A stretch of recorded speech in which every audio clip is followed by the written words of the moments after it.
Hello dear students, welcome to today's class. आज की इस क्लास में हम मॉलिक्यूलर बायोलॉजी के टॉपिक कॉट कर्व के बारे में पढ़ेंगे। कॉट कर्व जो होता है वो कुछ इस तरीके से दिखाई देता है। इसमें हम आगे जब समझेंगे तो आपको समझ में आएगा कि कैसे हम कॉट कर्व को बना सकते हैं। सो फर्स्ट ऑफ ऑल हम इसके बारे में स्टडी करें तो कॉट चक्र जो है इसकी परिभाषा ये है कि कॉट चक्र एक ग्राफ है जो यह दर्शाता है कि डिनेचरेशन मतलब गर्मी देने पर डीएनए का डबल स्ट्रैंड सिंगल स्ट्रैंड में टूट जाता है। आपको पता है कि डीएनए डबल स्ट्रैंड में होता है, लेकिन जब इसके ऊपर हीट पड़ती है तो ये सिंगल स्ट्रैंड बन जाता है।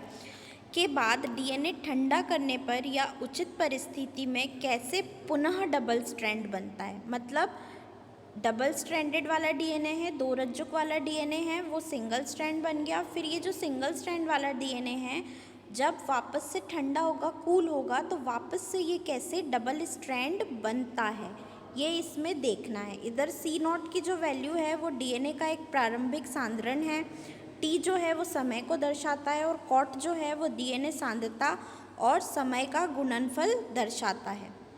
तो आप यहाँ पर ये वाला जो डायग्राम है वो बना सकते हैं, इसमें आपको वैल्यूज़ पुट करना है। फिर हम देखें कॉट कर्व इंग्लिश के लिए, तो डेफिनेशन ये है कि the cot curve is a graph. Cot curve क्या है? एक ग्राफ है that shows how single stranded DNA, है ना, सिंगल स्ट्रैंडेड डीएनए क्या after denaturation reassociate to form double stranded DNA. Denaturation हो जाता है और डीनेचुरेशन के बाद वापस ये डबल स्ट्रैंडेड कैसे बनता है, ठीक है। तो यहाँ पर जो C0 है वो इनिशियल डीएनए कंसंट्रेशन है, T है जो टाइम फॉर इंक्यूबेशन, और कॉट वैल्यू क्या है? प्रोडक्ट ऑफ डीएनए कंसंट्रेशन और टाइम। अब जो इंक्यूबेशन होता है मतलब एक समय अवधि जो लगती है उसको हम कहते हैं इंक्यूबेशन, ठीक है। तो यहाँ पर आप देखें कि ये जो डीएनए का स्ट्रक्चर है ये हीट पड़ेगी तो क्या हो जाएगा? सिंगल स्ट्रैंडेड हो जाएगा। फिर वापस से जब कूल होगा तो फिर ये कैसा हो जाएगा? वापस से ये डबल स्ट्रैंडेड हो जाएगा। इसको कहते हैं कॉट कर्व या डीएनए रीएसोसिएशन कर्व। ये जो इसका नाम है ये वहीं से आया है, ठीक है। फिर हम बात करें कि इसकी प्रोसेस या प्रक्रिया कैसे होती है। तो first of all DNA is heated, it become single stranded. DNA को गर्म किया गया तो वो कैसा बन गया? सिंगल स्ट्रैंडेड बन गया। On cooling complementary strand reassociate. फिर यहाँ पर ये जो सिंगल स्ट्रैंडेड के जो दो अलग अलग हो गए थे, जब इनको क्या करेंगे? कूल करेंगे तो ये क्या हो जाएंगे? वापस से डबल स्ट्रैंड बन जाएंगे। The rate of reassociation is measured, मतलब पुनः संसर्ग की जो गति है उसको मापा जाता है और ग्राफ से दर्शाया जाता है। The rate of reassociation is measured plotted as a fraction of DNA reassociated with log या कॉट। तो ये जो है इसकी प्रोसेस है। फिर हम बात करें कि कर्व का जो शेप या आकार होता है वो कैसे होता है। तो हाईली रिपीटेटिव डीएनए रीएसोसिएट्स क्विकली, लो कॉट वैल्यू होती है। मतलब जो अत्यधिक पुनरावृत्त डीएनए होता है ना वो सबसे पहले जुड़ जाता है और कॉट मान पर दिखाई देता है, तो इसमें जो कॉट का मान होता है ना वो कम होता है। फिर हम बात करें moderately repetitive DNA reassociated intermediate cot curve, मतलब मध्यम पुनरावृत्त डीएनए जो है वो बीच के कॉट मान पर हमको दिखाई देता है। फिर हम थर्ड पॉइंट की बात करें तो यूनिक मतलब single copy DNA reassociate. Single copy वाला जो डीएनए है वो रीएसोसिएट हो जाता है। स्लोली जब वो रीएसोसिएट होता है तो हाई कॉट वैल्यू हमको दिखाई देती है। मतलब एकल प्रति वाला डीएनए या यूनिक डीएनए सबसे अंत में जुड़ता है और उच्च कॉट मान पर वो जुड़ता है, तो इसको बोलते हैं हाई कॉट वैल्यू। फिर हम बात करें इसके सिग्निफिकेंस या इम्पॉर्टेंस की, तो it helps in genome organisation study. जब भी जीनोम की संरचना की स्टडी की जाती है तो हमें ये हेल्प करता है। Proportion of repetitive versus unique DNA का देखा जाता है कि क्या इनमें अंतर है, और इससे जो जीनोम का अध्ययन होता है वो बहुत ज़्यादा आसान हो जाता है। फिर हम बात करें it is use to estimate the genome size, मतलब ये जीनोम के आकार को अनुमानित करने में उपयोगी है। Then third point is it provides information about DNA complexity, मतलब डीएनए की जटिलता का ज्ञान ये हमें देता है। फोर्थ पॉइंट है differentiates between prokaryotic and eukaryotic genome. Prokaryotic और यूकैरियोटिक जीनोम में अंतर को दर्शाता है। And the fifth point is it is useful in evolutionary studies, मतलब अनुवांशिक विकास के अध्ययन में ये सहायक पाया गया है। ठीक है, तो ये इसका हो गया सिग्निफिकेंस या महत्व।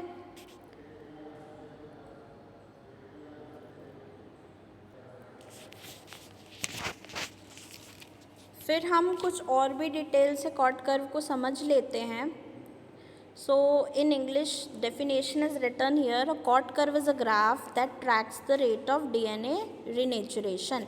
एक ऐसा ग्राफ जो डीएनए रीनेचुरेशन के रेट को चेक करता है, साथ ही साथ रीएनीलिंग का मतलब होता है वापस से जुड़ जाना, as a function of product of initial DNA concentration. मतलब इनिशियल डीएनए कंसंट्रेशन के प्रोडक्ट का ये क्या रहता है, फंक्शन रहता है। यहाँ से आप इसकी डेफिनेशन नोट कर सकते हैं। एंड एट द एंड क्या ये एनालाइज करता है, तो it analyses the curve shape, reveals the complexity of the genome, indicating the proportions of highly repetitively, moderately repetitive and unique DNA sequences। Hindi वाले स्टूडेंट्स अगर लिखना चाहें तो वो ये डेफिनेशन यहाँ से लिख सकते हैं कि कॉट कर्व जो है या कॉट वक्र जो है एक ग्राफिकल प्रस्तुति है जो डीएनए के पुनः संयोजन की दर को दर्शाती है, जहाँ एक्स अक्षर पर डीएनए की सांद्रता लिखी होती है और समय का गुणफलन कॉट होता है, और वाई अक्ष पर एकल रज्जुक डीएनए का प्रतिशत होता है। यहाँ से आप इसकी डेफिनेशन लिख सकते हैं। और साथ ही साथ यह वक्र डीएनए के दोहराव वाले अनुक्रमों की मात्रा, मतलब रिपीटेटिव सीक्वेंसेस और उनकी जटिलता को मापता है। रिपीटेटिव सीक्वेंस की क्या करता है, जटिलता को ये मापता है। कॉट मान अधिक दोहराव वाले अनुक्रमों को दर्शाता है, जबकि उच्च कॉट मान जो रहता है वो डीएनए की अधिक अद्वितीय यूनिक प्रतिकृति का संकेत हमें देता है। तो ये हो गया कॉट कर्व की डेफिनेशन। अब हम इसकी प्रोसेस देख लें तो प्रोसेस की स्टेप्स इंग्लिश मीडियम के स्टूडेंट्स यहाँ से नोट कर सकते हैं। Denaturation, renaturation, measurement and plotting, ये 4 स्टेप में प्रोसेस होती है। पहली होती है डीनेचुरेशन, मतलब ये जो डीएनए है ये डीनेचर हो जाएगा, टूट जाएगा, 2 सिंगल स्ट्रैंड में बन जाएगा। फिर अगली जो स्टेप होगी वो होगी रीनेचुरेशन की, और फिर यहाँ से वो वापस से जुड़ जाएगा, है ना। किस दर पे ये जुड़ा इसका मापन होता है, मेजरमेंट किया जाता है, और फिर एट द एंड ये क्या किया जाता है, ग्राफ को प्लॉट किया जाता है। ठीक है, so this is the steps. आप हिंदी में यहाँ से देख लीजिए कि कॉट चक्र क्या है तो और इसका क्या काम है। तो कॉट चक्र जो है उसका ये सिद्धांत है कि कॉट इस वक्र पर सिद्धांत पर आधारित है कि डीएनए एक विशेष अनुक्रम के पुनः संयोजन की दर उसके जीनोम में पाए जाने संख्या के समानुपाती होते हैं। प्रक्रिया में पहले डीएनए क्या होता है, डीनेचर किया जाता है, फिर ठंडा करके उसे पुनः संयोजित करके रीअनील कर दिया जाता है। एट द एंड मापन होता है, मापन मतलब मेजरमेंट होता है, और लास्ट स्टेप होती है प्लॉटिंग ऑफ ग्राफ, मतलब जो ग्राफ है उसका बनना। ठीक है, इतना समझ में आया सभी को कि कॉट चक्र क्या है और उसकी क्या क्या प्रोसेसेस हैं। अब हम यहाँ पर देख लें भाई इंटरप्रिटेशन। तो इंटरप्रिटेशन में हमने समझना है कि कॉट वैल्यू क्या होती है, कॉट हाफ क्या होती है, हाईली रिपीटेटिव सीक्वेंसेस कैसे होते हैं, सिंगल कॉपी यूनिक सीक्वेंसेस कैसे होते हैं, और जीनोम की कॉम्प्लेक्सिटी क्या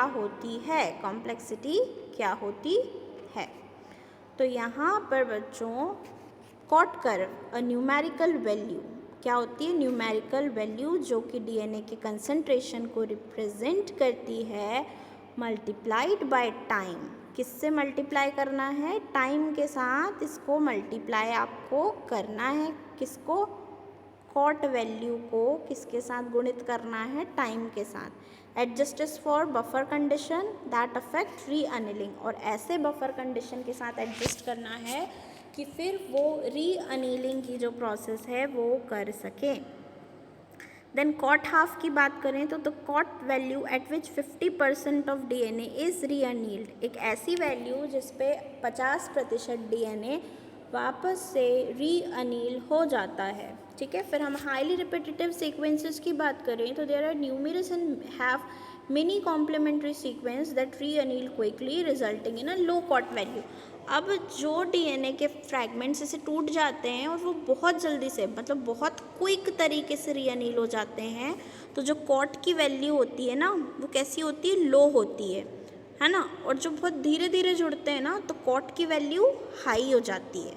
ठीक है, तो हम यहाँ पर थोड़ा सा यहाँ देख लें कि अगर रीअनीलिंग स्लो है तो कॉट की वैल्यू कैसी होगी, अगर रीअनीलिंग स्लो है तो कॉट की वैल्यू हाई होगी, है ना। और अगर रीअनीलिंग फास्ट है तो कॉट की वैल्यू कैसी होगी, लो होगी। जितनी जल्दी डीएनए जुड़ेगा उतनी लो कॉट की वैल्यू होगी, और जितनी देर से डीएनए जुड़ेगा उतनी हाई कॉट की वैल्यू होगी। ठीक है, फिर यहाँ पर हमें बचा कि ये कैसे काम करता है। तो आप सभी को ये पॉइंट्स नोट करना है कि डीएनए के टुकड़ों में काटना है। जीनोमिक डीएनए को सबसे पहले लगभग 1 kb वाले लंबाई के छोटे टुकड़ों में काटा जाता है। तापमान को बढ़ाना है, ठीक है, जिससे डीएनए सिंगल स्ट्रैंड का हो जाएगा। फिर पुनः संयोजन करना है जिससे डीएनए अनील हो जाएगा, मतलब वापस वो जुड़ जाएगा। फिर कॉट मान जो है, कॉट मान डीएनए की सांद्रता मतलब C0 इंटू टाइम के गुणनफल से प्राप्त होता है। ये जो है, ये पॉइंट इज़ वेरी इंपॉर्टेंट। आपको कॉट में ये डेफिनेशन मतलब ये पॉइंट ज़रूर लिखना है। एट द एंड क्या होता है भाई, ग्राफ बनाने की प्रोसेस होती है। तो ये कॉट चक्र जो है वो डीएनए के पॉइंट ऑफ व्यू से बहुत ही इम्पॉर्टेंट है।